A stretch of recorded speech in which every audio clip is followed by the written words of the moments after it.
So welcome to another episode of Late Breakfast. I'm First Class Reg. Taurian B will be dropping in at some point. But we just gonna get started. Today we got Robbie Digital here showing his teeth. We got Funny Julius. We got James E. Got a Velez guy. Here. Eli P. Greetings. And our special guest Evan is here. And so today we wanted to talk about like how people are receiving media now and how the pandemic has affected how we consume everything. Like, do you guys feel like people get more tired now, more exhausted? It's probably harder to catch people's attention now with content. You guys feel that way? Yes, definitely. Well, a lot of people, they mostly listen to music on a commute, and especially like a early morning commute or after work commute. So that definitely, affects it. A lot of people can't really listen to music at home because probably like a new album at home, people have their thing, so it definitely, affected the music industry crazy. I'd agree with that. I feel like it's allowed for certain albums to shine through more than anything. I think, for example, I think this Giveon one's actually lasted longer than I expected it to for such a short project, even though it's only been a week, right? Since it's been dropped, the Giveon. Yeah, so you can't say that. It's been like 3 days. Okay, well, it's been like 3-4 days. But what I feel like it's the amount of focus when something comes out. There's a lot more light to albums that are coming out, if that makes sense. I guess is what I'm trying to say. Like when something drops, nobody else has anything to do, and everybody's talking about it. Like I think more people than before. A lot more people are aware of music that weren't listening to music before, since they had nothing to do. Started listening to music. I think it's also changed what music people are listening to, especially with things going on like the verses and such. I think people are going more to revisit a lot of older music. And I think also people are, it's weird because I feel like people are going from more party music to more conscious music in a certain way too. I think people are, since they're more at home and not going out, able to enjoy more of the party stuff or more of the, more of the music that we would enjoy in a club and such. I think that now people are going to things that have, the like more content, more soul, more meat and bones. Yeah. No, I agree because we have more time to sit with the content, so we can like actually listen. Yeah, we can't go out and party to the party music. Mm-hmm. I think it's an interesting space, and I think there are a few more I guess party like albums that dropped, but even though those have it's very few in between that have made any noise during the pandemic. Yeah. I feel like people definitely are paying more attention. People are definitely looking for more content, I guess. And there's a lot of content out there right now. So as a content creator, you kind of have to find a way to set your content aside from the others. But, like in regards to music, I feel like the music industry is kind of underestimating the success of party music. I feel like people do want party music because people want to be able to escape, whatever madness is going on in the real world. Like, I feel like a lot of artists are afraid to create more energetic records as well. And I feel like that's kind of been something that I've been missing. I enjoy the Giveons. I enjoy the Bryson Tiller records. I enjoy, the more conscious content. But I also feel like there's a home for party music still, even in this situation. Like Meg's dropped some heat. 21 Savage's album was really good. Really good. So I feel like really that's a pocket artists really need to not be afraid to jump into and release good music. Like, that's the bottom line I'm trying to make. what do you think? And Ev, you could probably speak to this because you do an outdoor comedy show. Like, I can imagine that there's like some challenges with that, with like getting people to be in tune with that, especially right now. Like, what do you think is the biggest challenge of getting people to be in tune with the content right now? Kind of fun to find a way to find the audience because, like you said, most people are in the house, but there is like an undercurrent of people who want to be outside and they don't want to sort of submit to the atmosphere of society. So I think it's sort of fun and challenging to find those people and put them in one place. And I guess you sort of realize that with like things sprouting up all over the place, whether it's comedy shows or it's live music or it's, farmers markets, whatever you have. I think it's kind of cool to find that there's a little bit more community. And even though people are wearing masks and like everyone's sort of a little bit distant, I feel like it's really showing who means importance to like those societies. Like it's people that are really wanting to come out. Like if you're going to risk coming outside and being close to people, it's because you really want to be there. And I think it's a little more enjoyable because I felt like for a long period of time with social media and technology, when you go out, there was a disconnect. Even before we had masks and before we were supposed to stay 6 feet away, we were close to each other, but there was a disconnect because they were on their phones or just people were just elsewhere. But I feel like now the people who do come out to things like that, like shows that we do or shows that, that all around town, I feel like those people are much more engaged when they do come out because they savor it a little bit more and they know it can be taken away. So what you're saying is last night I made a decision I was going to die for it. Is that what you're saying? Because that's pretty much what it is. Yeah, it's worth it.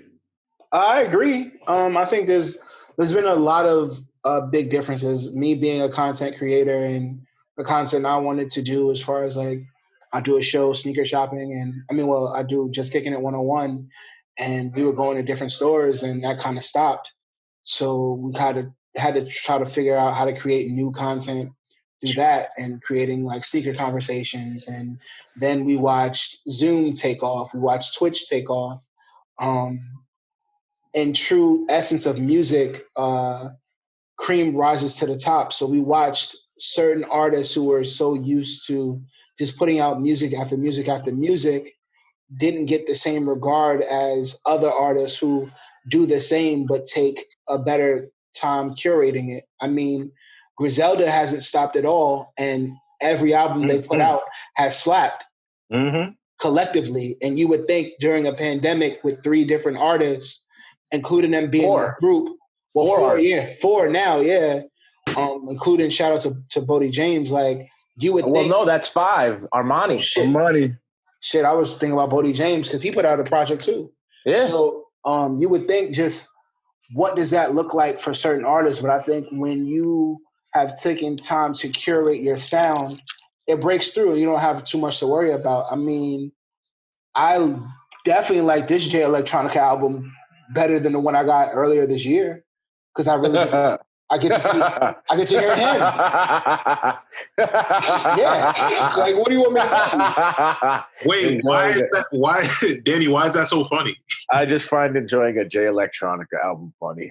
Yeah, like, I mean, I guess because for me, it was just like you put out an album earlier in the year that had Hove on it, which was an automatic cheat code, and honestly, it made me disinterested. Bro, that like, yeah, I honestly, like, I'm still not going to give it a check after that. Like, that was too disappointing for me to ever give Jay Electronica another chance at this point. But wait. Who's Jay Electronica? Exactly. Here he goes. Well, hold on. You mean Jay Electronica? Scratch that. I mean Jay Elect Yamaka, Jay Electronica, Hasafat Yamaka. Like, what are you talking about? You've heard of this man? Who is that? Wow, I know who he is, and if he sees this, I respect you, my brother. I mean, if he sees this and he sees that I'm asking who that is, you gotta tell him to try harder. Wow. 2 albums. Because if anything, his bars are equivalent to Chingy. Chingy? Relax. We're not doing that. Come I on. hope Chingy bodied that one track on the I'm the host, so I have the power to fucking mute Eli. So that's I hope he sees this. I just muted Eli. See, I'm if not we gonna talking go about like Jay that. Elect, get me off this. Mute him. Just mute him just to Wow. They elect Ramadan. Get the fuck out of here with that bullshit. His Wi-Fi gonna fuck up in like 2 minutes anyway. Home is listening. But listening. no, so okay. So what's interesting about this topic is the fact that like there is a lot of like people have more time, like we said, to sit with this content, right? Like have you guys seen and we're all content creators here, like have you seen kind of like the ripple effects of how your content is being interacted with? Like James, do you do Twitch streams, you put up your mixes, everything like that. Like have you seen a significant difference in how people are receiving it now as opposed to like before all of this shit?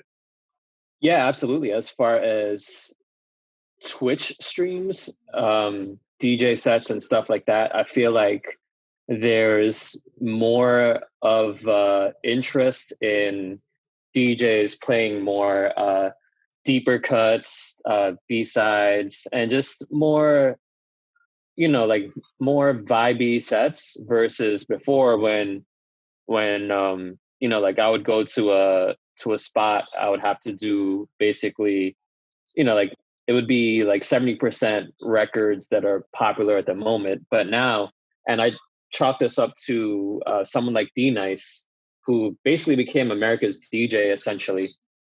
Now, like I feel like it's dope that I get to play, like 90s records, 80s records that I never really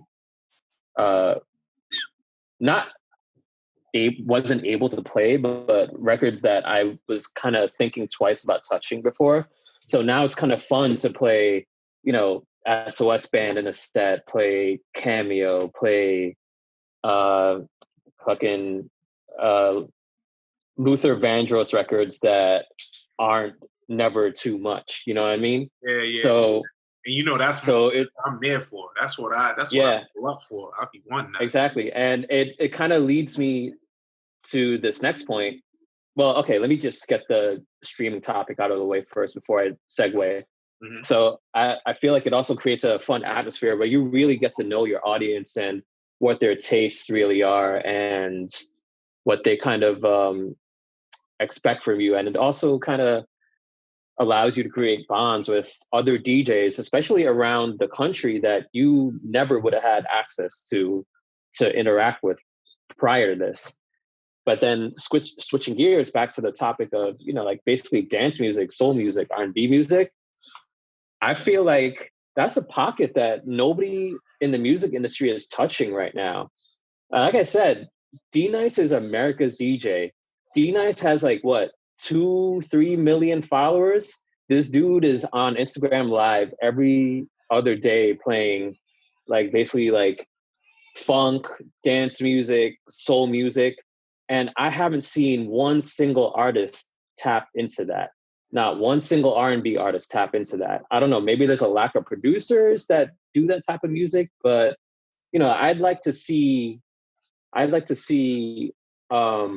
more R&B artists period, drop more up-tempo fun records, next to the conscious records, next to vibey records, of course. But I want to see more dancey records, and I feel like those records could get played right now, especially on Twitch, especially by someone like D-Nice or whoever. Like I strongly feel like dance music, party music has a home right now because, like I said before, people want an escape, for better or worse. Nah, that's a great point. Because D-Nice had like 200,000 followers or some shit before all of this, and he's sitting at 3-4 mil right now. Like it's crazy. Like in a 5-6 month span, like how he's been able to like quadruple his fucking audience in this time. Like it's crazy. I mean, I think what I want to see next. Well, actually, I'll ask you guys. What do you want to see next? Like when we get out of all of this, like as far as like the reception of how all of this is received, like how all of this content is being put out. Like, what do you want to see different? Well, aside from content, sorry, go ahead. Yeah, I was gonna say, what do you want to see embrace more? What I want to see what I'm starting to see rather, and I think it's something that these artists have already been very dynamic in doing, is their marketing and partnerships. And I think, the whole like Travis Scott and now J Balvin doing a McDonald's deal. You have fucking Bad Bunny and Justin Bieber doing Croc deals. They're finding more and more avenues because they're not getting that tour money anymore. They're not able to see. So it's getting all the artists in different genres. Like I think they're even doing a bunch of different things with the, rock artists now, re-recording albums and stuff. It's everybody's trying to find a way to get their money and is getting very creative.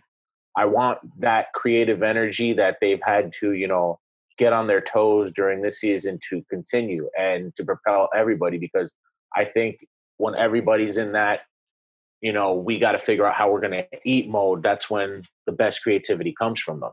And they've been showing that they're able to adapt and make the best out of a worse situation. For example, look at Jim Jones Quarantine Studios. He's literally out here like, yo, let's work, whether it be doing this or that, or me just giving you feedback on music, me just, recording a verse for you, me pulling up for your video shoots. I'm gonna charge you less because we're in a pandemic and everybody's trying to eat, and let's just get people to blow. And he's getting other artists to come guest and work with him too, and do that whole thing. And it's it's admirable. Or how he did his home workouts, throughout the whole pandemic. He got people watching his home workouts. He's gonna be doing the weather too. He's gonna be doing the weather for Revolt, right? Yeah. Complex. He's got this. Like that's the kind of shit I want to keep seeing. It's to keep thriving. During this, we have people like Joe Budden and Charlemagne creating these networks because podcasting has jumped up even more so during the pandemic. I think people the whole people who didn't know about podcasting more and more every day are like, they can't ignore it, and they're starting to give it a try. So it's just, I think as creators, we have to keep this energy, because I feel like we're going to be the ones who help eventually change how people think. And it's just constant thriving just has to be the thing after this. It's like, the pandemic showed that nothing's impossible. It has to keep going. I think the pandemic showed that people are not as talented as much as they think they are, and influencers are really not as influential as they may seem. I think that there is a difference between influencers and creatives, and we watch the creators create, and we watch the influencers fumble terribly. Brands noticed it too. That was beautiful to watch. I think there's rare people though that are both, that can do the influencer and the creative thing and do it well. Yeah. And that's usually people that have a team behind them. I'm realizing more and more behind all these people, there's actually teams, and that's, really, and it's hard to build. Everybody has to understand their role in a team. That is hard. I've watched certain people, and like even in my close circles, that's really took the pandemic and really created whole brands and names for themselves. A rapper that I know now is like more than a rapper; he's a damn designer now. So like throughout the midst of the whole pandemic, so it's like it's been interesting. But what I've also noticed too is there's a certain degree of camaraderie with creators too now. Like, I don't know if you guys have noticed, but people are like, you see like other creators are telling people like, hey, I'll like your pictures, I'll repost your content because I know that affects the algorithm. I'll comment on it because the comments lead it to not be in dead space. So I'm watching other creatives do more to assist the other creatives because they know that it's a real community now. Exactly. And that's big to note, because I think we talked about this a couple weeks back about like how the creative space is in New York and how it's so competitive and so kind of like shifty, where like people don't step up to support other content. So I mean, I think that's a big call out, especially for the New York market. Yeah, I was going to touch on that as well, because it's very shark infested. Yeah. As far as like being a creative in New York City, whether you're a DJ, a photographer, or a painter, you know, like whatever floats your boat. So it's really fun, like to Rob's point, to see people kind of leaning on each other and supporting each other and, you know, like reposting things and whatnot. But I also feel like, to Danny's point as well, regarding, you know, all these brands and stuff, and I feel like being genuine is such a huge part of the equation right now, because so many people are watching and really kind of, I guess I would say, hyper focused. If, you know, like you're home most of the time, like you can sort of see who really means it and who doesn't, you know what I mean?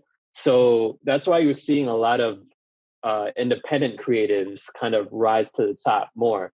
Like, for instance, in my world, in the DJ world, like on Twitch, shout out to my homie DJ Get Live. Like, I literally watched this dude do streams with like 40 people, up to now where he's streaming from Monday through Friday from 12 to 2 p.m.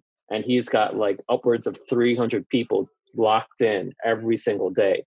So, and his branding is very minimal. Like he doesn't talk much. There's not very much fluff to it. So I feel like, you know, like if you have that genuine energy and you're creating good content with good taste, and you're just kind of, I don't know, like you're just kind of homing in on what works for you, then you're going to be successful. And it doesn't matter if you're sponsored by, I don't know, that mezcal brand that everybody really likes or whatever the fuck. So it's, yeah, bottom line, I feel like if your shit is on point and you're real about it, then you're going to be good. And I'd like to see more of that carry over once all of this ends, hopefully. Yeah. I feel the exact same way. I really do feel like it's all about like genuine content, because I feel like that's what's going to get people. That's what's going to get people to engage with whatever endeavor you decide to take on. Like whether it be DJing, interviewing, reviews, I guess like vlogging, to say the least. I mean, but at the end of the day, whether it's whether it was before the pandemic, during the pandemic, and after the pandemic, at the end of the day, it's always going to be about genuine content that people feel like they could connect to, and it's just not too much to process. You know? Agreed. I think we're good, guys. I think we got some good shit. Well, I was gonna ask also, aside, I think we've spoken a lot more music-wise, show-wise and television-wise and all these things going on. Do you feel like you've been digesting more TV, more movies, more like, and what kind of content do you feel like I think you're going towards? Is the same type? Like, because I find myself like really going out of the norm now. Like, I've never been into horror films. Now I'm watching horror films. well, just the season. Well, no, I've never been. Even it was more pandemic before, like beginning of the pandemic. You know, like it started and stuff. I was like, you know what, fuck it. If we're gonna have, like, I started with 28 Days Later. I was like, if we're gonna have plagues and shit, like let's get through this. Start taking notes. That's funny. That's so funny because Steph and I have been super into ghost hunting videos, and just recently we've been consuming content from this guy named Kit Boga, and he's basically what they call a scam baiter, which means he just spends all day streaming and kind of like calling up these scams and just like fucking with them using different voices and shit like that. So I feel like I have been more attracted to more, I guess, like personality based things where it's centered around like a specific figure. And it's kind of like, I guess, like reality-ish. Like, you know, like I haven't, but then again, I've never been much of a TV show type of person. So, yeah, me too. I've gone back and started rewatching like old shows. Like I started rewatching Rescue Me and Curb from the beginning. As you can tell, you know, Curb. And Arrested Development all over again too. For me, I started Entourage again. I started rewatching Girlfriends. I started rewatching Girlfriends too, yeah. I watched I never finished Ozark, so I started doing that again. I fell out of watching TV like before this whole shit. Like I fell out of watching all the show. There's a lot of good fucking TV. I mean, I keep up with The Boys. The Boys is a good show. I still watch Power. There's a lot of shit that I keep up with. You gotta love yourself more. Stop that Power shit. I mean, nah, it's a train wreck. I'm not the problem. You're the problem. You're the problem. Yo, Regg. You don't allow yourself. No, I'm gonna break it down for him. Go ahead, break it down. You don't allow yourself to enjoy trash TV. You think everything got to be upper echelon shit. Like, enjoy trash TV. No. I enjoy trash TV. Like I like enjoy Flash and like Arrow is trash TV. I like Arrow's not trash TV. That's concise content. Like, what are you talking about? That's just trash. Like Power is trash TV. Like they stopped trying. It's like dramatic Love and Hip Hop. Yeah, like you be shit. I can't watch that either. Yeah, I don't want to watch that either. I don't want to love it. I don't watch Love and Hip Hop. I can't do that. Okay, let's think about it this way. You may not want to see a car crash, but you slow down to see what happened. So no, yes. You know why? Because that causes a traffic hazard. I'd rather keep going and let everybody pass by safely. But everyone can see it, and that's why we watch Power. Nah, but Danny never allows himself to just enjoy shit that's like bad. You never do. Danny likes to slander too much. That's why. That's his whole beef with Fast and Furious. Like, fuck Fast and Furious. These niggas are going to space. See, here you go. Like, yeah, but you watch M. Night Shyamalan movies, right? Those are all bad. Not all of them. A lot of them. Signs wasn't bad. Nah, say his name again. What you call him, Rob? M. Night Shyamalan. M. Night Shyamalan. But I've been watching. I rewatched Naruto. I thought that was an Office reference, by the way. Yeah, I rewatched Naruto. I watched both Avatars, The Last Airbender, and The New Beginnings. Oh, I watched Seinfeld from beginning to end. Watch Seinfeld. Oh, I'm about to start that. I just rewatched. I just started rewatching One Piece. You can't watch Curb and Seinfeld at the same time. That's just too much for your palate. First of all, gotta finish. The fact that you're rewatching One Piece, we may be into another decade by the time you finish One Piece because it's like 800 episodes. I watch like. I don't know how you're doing that. I watch it like 8 a night. You are wilding. That's crazy. All right, I do. All right, let's cap this off. Ev, I know you have a show at the end of this month, but it's in Miami. Ooh. Death Valley. Let's go. Or something. Yo, Ev, you gotta send me information. Yeah, I got you. I'll send it to you. It's a costume Halloween show. So, is everybody wearing a mask? Is that like the what about okay, but all right, so I want you to explain how you came up with the concept of comedic distancing. I don't know. I mean, I was watching mindless TV like you guys, and just like watching Zoo, a lot of porn. But the porn did go up during COVID, just so you know. It did. Definitely did. Speaking of content, the porn went up. I just was in the crib. I mean, there was no shows going on. It was just it was either stay at home and do nothing or, find a way to get jokes out. And it was just kind of an excuse to get out of the house and just get some jokes out. And we started in the park, and then we were like, let's go on the tram, and then let's, go on the Metro Rail. And then we went out doing a little hike and did some stuff. And eventually just snowballed into like, let's just have a full-on show, which is cool. I mean, just the idea of even doing a show, I don't think would have came so early for me. I mean, it'll be 4 years in the springtime of doing comedy, which is fairly infant. So to have my own show at this early in the stages is really been a mind changer. But it's been cool just seeing that snowball into a full show.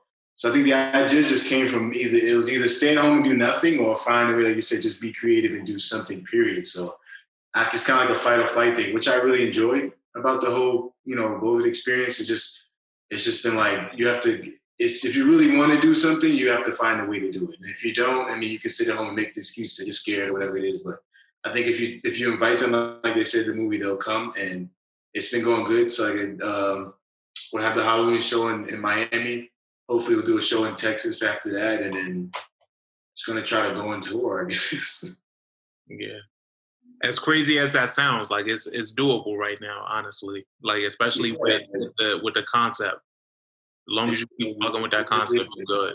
I think when no one's collecting a check, it makes it really easy to find your way, because there's no one blocking you. I feel like in entertainment industry, it's usually someone a gatekeeper at several different gates, unless you have your own.